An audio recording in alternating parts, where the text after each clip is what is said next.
भारत में जो अमेरिका का एम्बेसडर है एरिक गारसेती, उसने हाल ही में एक और कंट्रोवर्शियल स्टेटमेंट दिया है और ये बोला है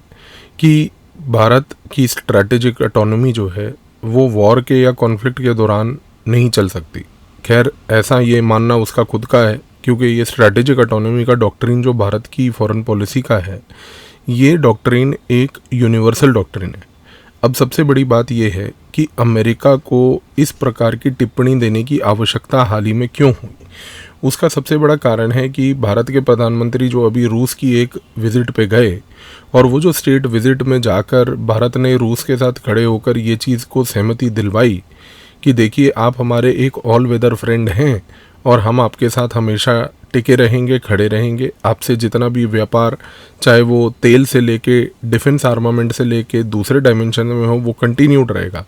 इस सारी चीज़ को लेके अमेरिका को सबसे पहली बात तो इरिटेशन है। दूसरी सबसे बड़ी चीज़ हमें समझने की आवश्यकता ये है कि इस समय अमेरिका का सारा फोकस जो है वो डाइवर्ट हो रखा है चीन को काउंटर करने के बीच या फिर रूस को यूक्रेन में काउंटर करने के बीच। और तीसरा उसका जो एक फ्रंट नया खुला हुआ है जहां पर उसको अपने all friend all weather ally, जिसका इनाम इजराइल है, उसको हमास से और ईरान से बचाने के लिए, काउंटर करने के लिए उसके रिसोर्सेज वहाँ पर भी डाइवर्टेड है।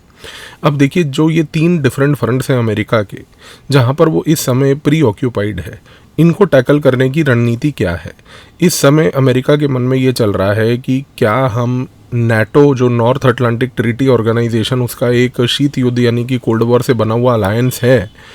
वो ये सोच रहा है कि क्या इस अलायंस के अंदर हम यूक्रेन को मेंबरशिप दे सकते हैं या नहीं दे सकते। क्योंकि उसका मानना यह है कि यदि नाटो की मेंबरशिप यूक्रेन को मिलती है तो इस मेंबरशिप को मिलने के बाद एक चीज़ तय ज़रूर हो जाएगी कि कहीं ना कहीं रशिया का एक डेटरेंस होगा कि वो यूक्रेन से युद्ध करने में हिचकिचाएगा। लेकिन सबसे बड़ी बात क्या है, आज अगर हम देखें, परिस्थिति ये है कि यदि अमेरिका यूक्रेन को नाटो की मेंबरशिप देने के बारे में सोचता या बोलता भी है तो उसमें उसकी खुद की कठिनाइयां बहुत हैं, क्योंकि अमेरिका का नाटो की मेंबरशिप ऑफर करने से यूक्रेन को कोई खुद बहुत ज़्यादा डायरेक्ट फ़ायदा नहीं मिल रहा है। नाटो की मेंबरशिप वो यूक्रेन को केवल इसीलिए ऑफर करना चाह रहा है क्योंकि यूक्रेन में उसके खुद के ऑयल एक्सप्लोरेशन के इंटरेस्ट हैं। नंबर 2, अमेरिका के और वेस्टर्न कंट्रीज़ के यूक्रेन में मनी लॉन्ड्रिंग के इंटरेस्ट हैं। आज की डेट में यदि मान लीजिए ऐसी परिस्थिति अराइज भी करती है कि अगर नाटो की मेंबरशिप अमेरिका ऑफर करता है यूक्रेन को, तो एक हाई पॉसिबिलिटी है कि चाइना और रशिया मिलके अमेरिका के इस डर्टी बिजनेस वाले एस्पेक्ट को एक इंफॉर्मेशन वॉर के तहत पूरे वर्ल्ड के सामने पेश करेंगे।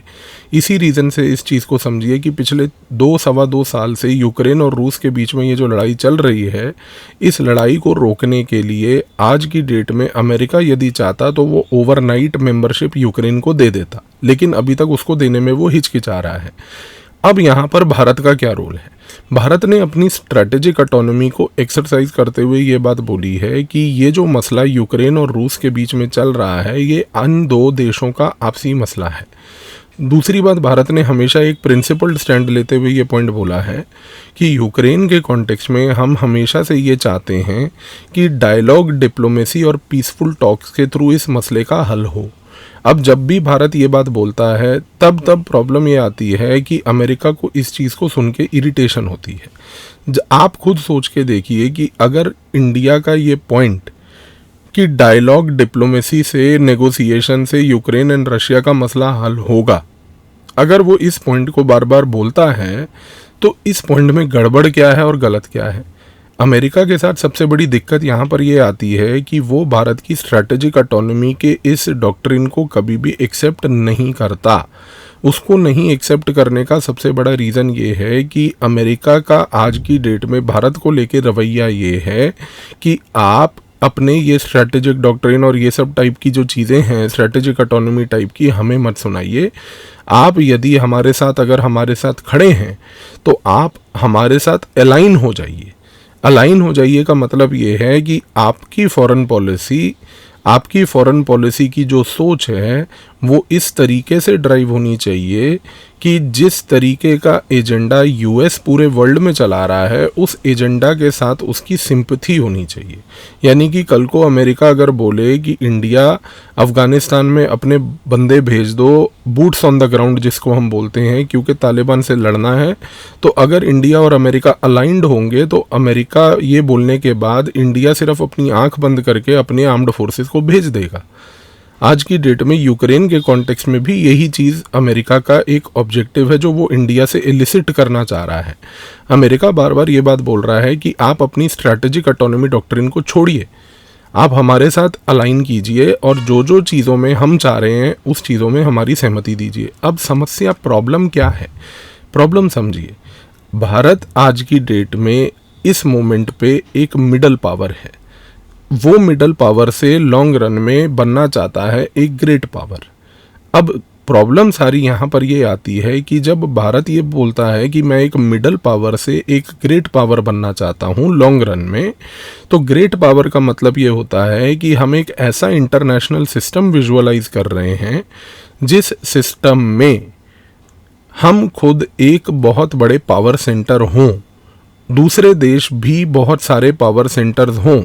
इस चीज़ को समझिए, क्योंकि इस पॉइंट से एक चीज़ ये निकल के आती है कि इंडियन फॉरेन पॉलिसी एक मल्टी पोलर वर्ल्ड चाहती है। एक मल्टी पोलर वर्ल्ड में मल्टीपल कंट्रीज़ के पास पावर होनी चाहिए। इन मल्टीपल कंट्रीज़ के पास अगर पावर होगी तो इन मल्टीपल कंट्रीज़ के अंदर पावर जब डिफ्यूज़ कर दी जाए तो ये पावर के डिफ्यूज़न की वजह से पूरा वर्ल्ड पीसफुल और स्टेबल हो सकता है, क्योंकि मल्टीपल पावर्स होने के नाते हर पावर दूसरे पावर के एक असर्टिव बिहेवियर पे चेक रख सकती है। अमेरिका के इस पॉइंट के नज़रिए से उसके व्यवहार को अब आप समझिए। अमेरिका जब ये बात बोलता है कि इंडिया आपका स्ट्रैटेजिक ऑटोनॉमी डॉक्ट्रिन जो है उसको आप छोड़ दीजिए बिकॉज वो सबसे कुछ नहीं होने वाला है, आप हमारे साथ अलाइन कर जाइए, इसके दो कॉन्सिक्वेंसेस हैं। पहला कॉन्सिक्वेंस ये है कि अमेरिका ये चाहता है कि भारत की इंडिपेंडेंट फॉरेन पॉलिसी कभी ना रहे, और जब ये बात भारत के खिलाफ वो बोलता है तो इससे ये चीज़ दर्शाती है कि अमेरिका भारत की सोवरेनिटी को बिल्कुल रिस्पेक्ट नहीं करता। वो इस चीज़ की सोवरेनिटी को एक्सेप्ट करके ये बात नहीं मानता है कि भारत एक सोवरेन देश है और ये सोवरेन देश अपनी फॉरेन पॉलिसी और अपनी जो विदेश नीति है उसमें अपने निर्णय अपने हिसाब से खुद ले सकता है। और सबसे बड़ी बात, दूसरी जो महत्वपूर्ण चीज़ है वो ये है कि जब अमेरिका ये बात बोलता है कि भारत आप अपनी स्ट्रैटेजिक ऑटोनॉमी डॉक्ट्रिन को छोड़ दीजिए, हमारे साथ अलाइन कर जाइए, तो वो एक ऐसी परिस्थिति विजुअलाइज करना चाह रहा है, एक ऐसा वर्ल्ड का सिस्टम विजुअलाइज करना चाह रहा है जिसमें वो कह रहा है कि देखिए मैं केवल एक इकलौता सुपर पावर हूँ और आप सब मेरे जूनियर नौकर हैं। आज की डेट में ये कहना गलत नहीं होगा इस नज़रिए से, अगर मैं एक साधारण भाषा का प्रयोग करूं, कि जितने भी यूरोप के देश आज अगर अमेरिका के साथ उस यूक्रेन की लड़ाई में खड़े हैं तो वो सारे के सारे देश पहली बात तो अमेरिका के जूनियर पार्टनर कह के और जूनियर पार्टनर बन के खड़े हैं। यानी कि वो ये सब बात मानते हैं कि भाई अमेरिका जो है विश्व का लीडर है और एक झुंड है, उस झुंड में यदि हम चल रहे हैं तो उसमें सबसे आगे अमेरिका चलेगा और हमारे को वो लाइट और दिशा दशा दिखाएगा कि कहाँ जाना है। भारत की विदेश नीति के सोच के पूरे आइडिया के खिलाफ ये पर्टिकुलर थॉट है अमेरिका का। आज की डेट में अगर मान लीजिए भारत और अमेरिका के बीच के जो संबंध हैं उन संबंधों में एक स्ट्रैटेजिक डिसोनेंस अगर आया है तो ये स्ट्रैटेजिक डिसोनेंस आने का सबसे बड़ा कारण है कि भारत और अमेरिका की सोच आज की डेट में डाइवर्ज कर रही है, कन्वर्ज नहीं कर रही है, डाइवर्ज कर रही है। डाइवर्ज करने का मतलब यहाँ पर ये हो गया कि हम दोनों की सोच जो है बिल्कुल अलग होती जा रही है विश्व के मुद्दों को लेके, और ये सोच विश्व मुद्दों को लेके इस प्रकार से अलग होती जा रही है क्योंकि अमेरिका यदि जब ये बात बोलता है कि भारत को स्ट्रैटेजिक ऑटोनॉमी डॉक्ट्रिन को नहीं एक्सेप्ट करना चाहिए, उसको नहीं फॉलो करना चाहिए, तो हमारे अंदर ये फील आती है कि अमेरिका को ये बात क्यों नहीं समझ आ रही है कि हम एक मिडल पावर से ग्रेट पावर बनने की कोशिश कर रहे हैं, जिसमें मल्टीपोलर वर्ल्ड में हम ये बात को एक्सेप्ट करते हैं कि अमेरिका यदि विश्व का एक पावर है तो भारत भी लॉन्ग रन में एक विश्व का एक सुपर पावर बनेगा। सबसे बड़ी समस्या यहाँ पर ये आ रही है। इसी कारण से आप देखिए कि जब जब भारत रूस से संबंध बनाने की कोशिश करेगा तब तब अमेरिका हमारे को इस चीज़ को जताएगा। दूसरी सबसे महत्वपूर्ण चीज़, भारत और चीन के बीच में जो भी विवाद और मसले हैं, सबसे बड़ी बात यह है कि वो मसले और विवाद भारत अपने आप चीन के साथ बैठ के उनको खुद सुलझाएगा। यदि मान लीजिए कि सीमा पर कोई मसला है या भारत और चीन के व्यापार को लेके कोई मसला है, तो ये जो बॉर्डर को लेके या ट्रेड को लेके कोई भी अगर डिस्प्यूट है, तो इंडिया और चाइना, भारत और चीन, उन दोनों को अपने आप खुद सुलझाएंगे। उसमें रशिया ने आकर कोई इंटरफेरेंस नहीं करना है, उसमें आकर अमेरिका का किसी प्रकार का इंटरफेरेंस नहीं होना है। लेकिन एरिक गारसेती की ये स्टेटमेंट बड़ी महत्वपूर्ण है इस चीज़ को समझने की कि एरिक गारसेती ये बात बोलने की कोशिश कर रहा है, जो उसने अभी हाल ही में स्टेटमेंट दिया कि भारत और चीन के बीच मान लीजिए कभी कल को कोई सीमा विवाद यानी कि कोई बॉर्डर डिस्प्यूट हो जाए, तो ये सीमा विवाद और बॉर्डर डिस्प्यूट के दौरान रूस नहीं आएगा। भाई सबसे पहली बड़ी बात आप ये बताइए कि यदि अगर मान लीजिए रूस नहीं भी आएगा, तो क्या आप आएंगे? आप अगर आएंगे तो आप लिख के अश्योरेंस दे सकते हैं? क्योंकि आपका इतिहास तो ये बताता है कि जब भारत ईस्ट पाकिस्तान को लिबरेट कराने के लिए बांग्लादेश बनाने की कोशिश कर रहा था, तो उस समय आपने हमारे बे ऑफ बंगाल में यूएसएस एंटरप्राइज भेज के, जो कि एक न्यूक्लियर पावर्ड एयरक्राफ्ट कैरियर था, वो भेजकर आपने हमारे को धमकाने की कोशिश की थी 1971 में कि अगर भारत आपने ईस्ट पाकिस्तान पे ये लड़ाई को बंद नहीं किया तो मजबूरन मुझे आपके ऊपर न्यूक्लियर बम दागना पड़ेगा। भाई आपका इतिहास तो ये थ्रेटनिंग वाला रहा है। जब आपका खुद का इतिहास इस प्रकार का थ्रेटनिंग वाला रहा है, तो मैं आपके इस पॉइंट पे भरोसा कैसे कर लूं कि कल को जब भारत या चीन के बीच मान लीजिए एक मनगढ़ंत विवाद यदि कभी सीमा को लेके हो भी गया, तो आप हमारी रेस्क्यू के लिए आएंगे? आपका इतिहास तो कतई ये बात को नहीं बोलता। तो सारा मूल रूप से प्रॉब्लम जो है वो यहाँ पर आके अब स्पष्ट हो जाती है। प्रॉब्लम केवल एक है, प्रॉब्लम है भारत का एक एस्पिरेशनल स्टेटस जो अमेरिका को पसंद बेसिकली नहीं आ रहा है। प्रॉब्लम है कि जैसे जैसे भारत की अर्थव्यवस्था से लेकर, भारत अपनी डिप्लोमेसी से लेकर अपनी ग्लोबल प्रेजेंस को फील करवा रहा है लोगों में, अमेरिका को इस चीज़ को देख के इरिटेशन हो रही है। अमेरिका को ये चीज़ अब समझ आ रही है कि जैसे जैसे भारत पॉपुलर बनता जाएगा, बड़ा बनता जाएगा, एक ऐसी परिस्थिति कहीं पैदा ना हो जाए कि इस केस में कि भारत एक पावर हो जाए जिससे कि विश्व तौर पर बैलेंस ऑफ पावर अफेक्ट हो। यदि अगर ऐसी परिस्थिति पैदा होती है तो वो जाहिर सी बात है कि अमेरिका के इंटरेस्ट के खिलाफ है। तो आपको ये चीज़ समझनी है कि भारत और अमेरिका के बीच जितने भी स्ट्रैटेजिक डाइवर्जेंसेस हैं, ये सारे के सारे स्ट्रैटेजिक डाइवर्जेंसेस जो हैं ये केवल एक पावर इक्वेशन को लेके बने हैं।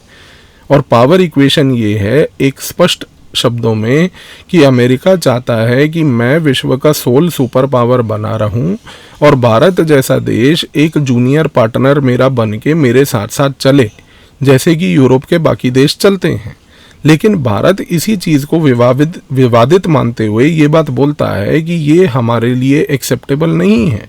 वो कहता है मेरे लिए ये विवादित इस कारण से है क्योंकि मैं एक ऐसा विश्व विजुअलाइज कर रहा हूँ कि जिसमें आपके पास अपनी पावर हो और हमारे पास अपनी पावर हो। और सबसे बड़ी बात देखिए कि आज की डेट में मैंने आपको एक वीडियो के तहत ये पॉइंट भी बताया था, भारत और रूस वाली जो वीडियो थी उसमें, कि भारत और रूस के बीच का सबसे बड़ा कनेक्टिंग फैक्टर यही है कि वो दोनों के दोनों मल्टीपोलर वर्ल्ड चाहते हैं। तो एरिक गारसेती का ये स्टेटमेंट देना, इस स्टेटमेंट का इस लार्जर कॉन्टेक्स्ट, ये जो जियोपॉलिटिकल कैनवस जिसमें ये स्टेटमेंट दी गई है, उस स्टेटमेंट को यहाँ पर समझने की आवश्यकता है। तो आई होप कि इस वीडियो के बाद आप इस चीज़ को अप्रिशिएट कर पाएंगे